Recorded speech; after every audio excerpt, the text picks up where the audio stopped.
Las noticias de hoy en Estados Unidos. Despliega The Washington Post la fotografía de manifestaciones contra los crímenes de odio. Se destaca una enfermera o una doctora con lágrimas en los ojos y levantando una pancarta que dice: detengan el racismo antiasiático ya, a propósito de lo ocurrido en Atlanta. La enfermera es de rasgos asiáticos. El titular que acompaña a esta fotografía nos dice que los asesinatos van a poner a prueba la ley de crímenes de odio en el estado de Georgia. Y también destaca el diario The Washington Post que México va a recibir dosis de vacuna de aquellas que sobren en los Estados Unidos. Es una negociación en paralelo llevado adelante por la administración Biden. En el diario The New York Times, esta es la noticia fundamental. Estados Unidos enviará dosis al sur de la frontera en un paso estratégico. Millones de vacunas serían enviadas, las sobrantes serían enviadas a México. Hablando de vacunas, en Europa la regulación de drogas asegura que la vacuna de AstraZeneca es segura. Pero la fotografía destacada en primera página nos muestra a una señora llorando en un funeral por las víctimas en Atlanta. La señora también tiene rasgos asiáticos. Los asiáticos americanos se preguntan: ¿por qué no llamar a los crímenes de Atlanta crímenes de odio? Si en efecto eso es lo que han sido, crímenes de odio por parte de este joven de 21 años. Con relación al tema de las vacunas a México, leo este despacho en La Voz de América. El gobierno de Estados Unidos está evaluando la posibilidad de prestar, entre comillas, 2,5 millones de vacunas a México, así como 1,5 millones a Canadá, según informaron fuentes oficiales en el día de ayer. Estamos evaluando cómo podemos prestar las dosis. Aún no está completamente finalizado. Es un proceso complicado, informó la portavoz de la Casa Blanca, Jen Psaki, en rueda de prensa. Los fármacos, explicó la vocera, procederían de un lote de 7 millones de vacunas prescindibles, entre comillas, de AstraZeneca. A través de su cuenta en Twitter, el canciller mexicano Marcelo Ebrard corroboró la noticia, que ya había sido adelantada por algunos medios, y aseguró que es correcta la información, si bien matizó que aún se está trabajando en ello. El anuncio se produjo a pesar de que el presidente Joe Biden ha venido afirmando que no planeaba ayudar a otros países en su lucha contra la pandemia hasta que todos los estadounidenses estuvieran vacunados. La señora Psaki es citada aquí con esta frase: nuestra primera prioridad es vacunar a la población estadounidense, pero la pandemia no conoce fronteras. Hablando de fronteras y de lo que ocurre south of the border, leo acá esta información de Associated Press. La Cámara de Representantes votó ayer jueves en favor de crear un mecanismo para la naturalización de los llamados Dreamers, de trabajadores agrícolas migrantes y de inmigrantes que huyeron de la guerra o desastres naturales, dándole a los demócratas una victoria en la primera votación del año de un tema que enfrenta una vez más difíciles perspectivas en el Senado. En una votación prácticamente partidista de 228 a favor, 197 en contra, los legisladores aprobaron una iniciativa que ofrece estatus legal a cerca de 2 millones de Dreamers, jóvenes que fueron traídos de manera ilegal a Estados Unidos durante su infancia, y para cientos de miles de migrantes recibidos por motivos humanitarios procedentes de decenas de países que atraviesan graves problemas. Posteriormente votaron con 247 votos a favor y 174 en contra, una segunda medida que crea protecciones similares para 1 millón de obreros agrícolas que han laborado ilegalmente en Estados Unidos. El gobierno calcula que ese grupo representa la mitad de los trabajadores del campo en el país. En un comunicado dado a conocer después de las votaciones, el presidente Joe Biden dijo que la aprobación era un primer paso crucial rumbo a una reforma más amplia que ha propuesto. Dijo que desea trabajar con el Congreso para construir un sistema de inmigración del siglo XXI que esté basado en la dignidad, la seguridad y la justicia y que finalmente ponga en práctica las soluciones a largo plazo que necesitamos para crear un sistema de inmigración ordenado y humano. Hablando de votaciones en el Congreso, fue aprobado por el Senado, fue confirmado Xavier Becerra como secretario de Salud y Servicios Humanos, convirtiéndolo así en el primer latino en ocupar ese cargo en la historia del país. Becerra ocupará un puesto clave en la lucha contra el coronavirus y las ambiciosas campañas del gobierno para reducir los precios de medicamentos, ampliar el seguro de salud y eliminar las disparidades raciales en la atención médica. Y fue aprobado por unanimidad William Burns como director de la CIA. El Senado confirmó al veterano diplomático William Burns como director de la CIA, donde se enfrentará al reto de reconstruir la moral de este departamento tras el deterioro sufrido durante la administración de Donald Trump. La Cámara Alta fue unánime a la hora de dar su visto bueno a este nominado por el mandatario Joe Biden para dirigir la agencia de inteligencia. Y tenemos acá, luego del impasse con Rusia, el señalamiento de asesino por parte del presidente Biden hacia el presidente Putin, tenemos el primer agrio encuentro de la diplomacia de Estados Unidos con China. El gobierno de Biden inició ayer en Anchorage, Alaska, su primer contacto oficial con China, con un agrio intercambio de dimes y diretes entre los representantes de ambas potencias mundiales. Al encuentro han acudido por parte estadounidense el secretario de Estado Antony Blinken y el asesor de Seguridad Nacional Jake Sullivan, y por el lado chino, el responsable del Partido Comunista de China para Asuntos Exteriores, Yang Jiechi, y el jefe de la diplomacia, Wang Yi. No se nos especifica básicamente dónde ocurrió la disparidad, pero en una nota distinta a la anterior, leo acá lo siguiente: Anchorage es el escenario del primer encuentro personal entre los jefes de la diplomacia de Estados Unidos, Antony Blinken, y su homólogo chino, Yang Jiechi. Una cita con las espaldas en alto. La nueva administración estadounidense aspira a contrarrestar la agresiva diplomacia de Pekín y a superar su dependencia estratégica en suministros clave. El gigante asiático está dispuesto a no ceder ni un ápice de su soberanía o seguridad en asuntos como Hong Kong o la situación en la región de Xinjiang. Derechos humanos, lucha por la competencia y una tensa guerra comercial heredada de Donald Trump dibujan el escenario donde se desarrollará un nuevo episodio de la lucha por la supremacía global.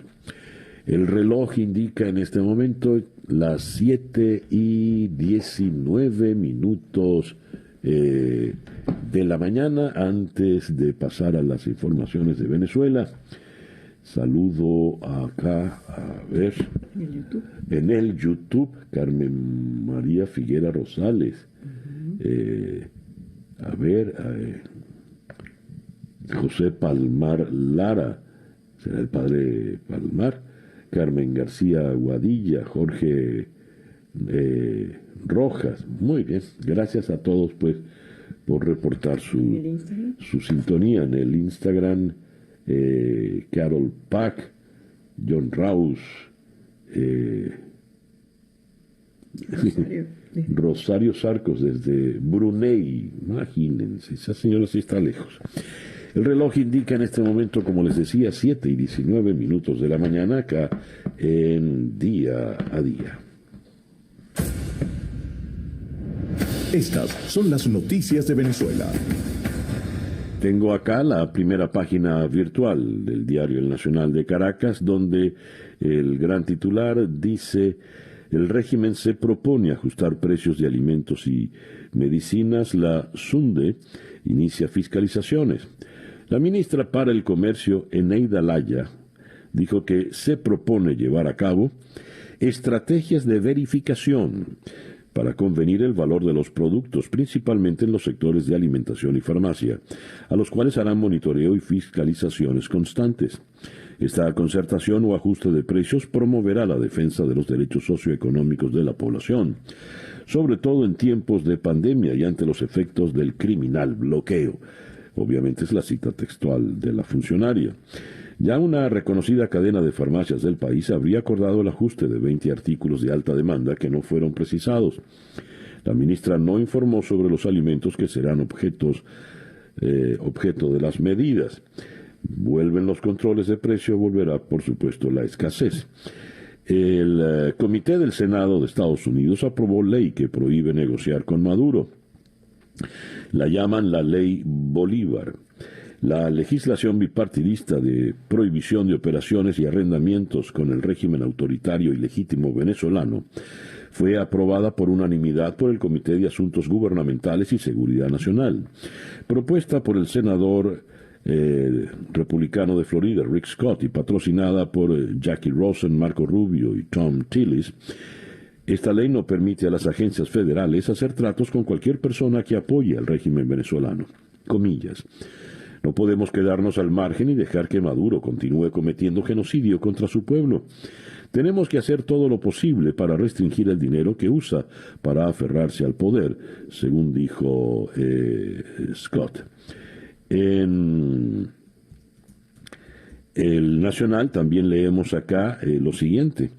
El diario Financial Times, con base en análisis de inteligencia, informó que el chavismo pretende influir en la opinión pública a favor del empresario colombiano detenido en Cabo Verde, Alex Saab, desde junio del año pasado, quien se enfrenta a la extradición en Estados Unidos. Hay una noticia terrible: 6 muertos y 15 heridos en un accidente en el estado de Anzoátegui. El conductor de un autobús que llevaba exceso de pasajeros perdió el control a consecuencia de una falla técnica que provocó que la unidad se volcara y se estrellara contra la defensa. Y con relación a Alex Saab, hay una información acá que quiero comentarles porque es importante, viene desde Estados Unidos.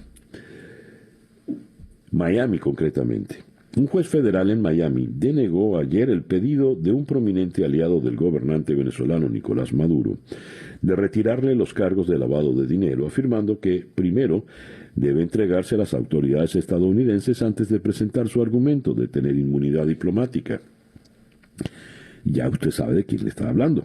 El próximo párrafo nos dice: el fallo significa que seguirá su curso el proceso de extradición contra el empresario Alex Saab, ahora detenido en Cabo Verde. Lo importante de esta decisión del juez es que nos destaca que la defensa de Alex Saab sigue viendo ya como muy inminente la extradición a Estados Unidos, y entonces empiezan a tocar ya las puertas en Estados Unidos.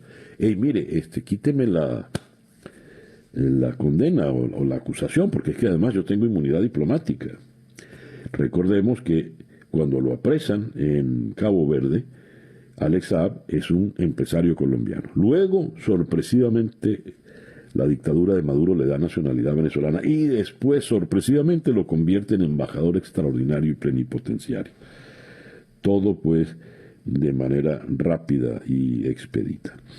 En enero se habían reunido Fede Cámaras y la Asamblea Nacional, la que preside Jorge Rodríguez, pero ahora han entrado en discrepancias. La Asamblea Nacional de Maduro rechaza las sanciones que pide Fede Cámaras ante la OIT. La Asamblea Nacional Oficialista acordó revisar los 42 convenios, 6 protocolos y 4 recomendaciones de la Organización Internacional del Trabajo que están pendientes por suscribir. Negaron que el gobierno de Venezuela persiga a los patronos agrupados en Fede Cámaras. Jorge Rodríguez le dijo que le aproveche, señor Cusano. Esto lo dijo luego de la votación. De manera pues que terminó muy agria la relación que trataron de poner en marcha en el mes de enero. Y esto lo leí en el Pitazo, donde también leo que, según una vocera del gremio de enfermeras en Barinas, el déficit de enfermeros supera el 70%. Así las cosas. Y en el Nacional se nos reseña el informe de la ONG Control Ciudadano para la Seguridad y Defensa. Según esta ONG, Maduro y Diosdado Cabello pierden influencia sobre la Fuerza Armada Nacional Bolivariana. Y si ellos pierden influencia, ¿quién la tiene entonces? El editorial con César Miguel Rondón. Escribe nuestra querida Soledad Morillo Belloso un artículo con la soltura, la liviandad y la agudeza que ella estila, con el título del mojarse al empaparse. Hable, escriba, bien, muy bien.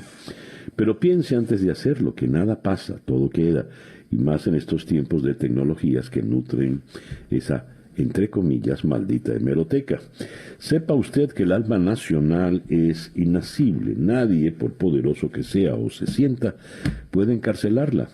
El régimen hace esfuerzos impresionantes para aplastar a la gente. Obviamente está hablando del régimen venezolano. Y presume de haberlo logrado. A punta de carencias pretende que las personas dejen de ser fuertes y autónomos ciudadanos y pasen a ser débiles siervos que lamen zapatos y botas a cambio de migajas. Y muchos creen que lo ha logrado. Bien harían en repensarlo. Estamos en un modelo medieval de señores feudales y siervos de la gleba. Por eso, en medio de la tragedia de no tener vacunas en mínima cantidad, a la ex de Chávez la vacunan.